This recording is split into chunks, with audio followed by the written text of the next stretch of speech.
Sir வணக்கம் sir. Rajini sir, 3 தலைமுறையா நீங்க சினிமா நடிக்கிறீங்க. எங்க அப்பா, நானு, என் மகன்.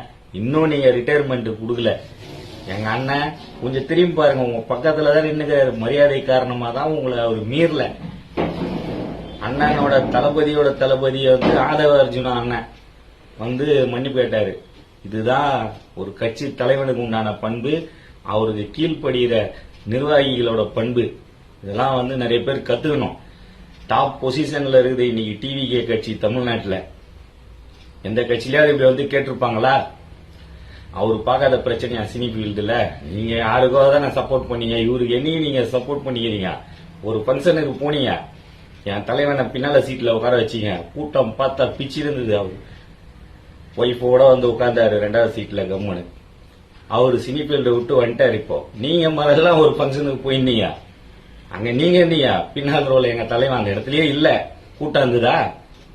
நான் சார் உங்களுக்கு தெரியாதா அவர் என்ன மாதிரி இடத்துல இருக்கிறாரு சொல்லிட்டு கொடுங்க சார். நீங்க வர வேண்டிய நேரத்துல நீங்க வரல.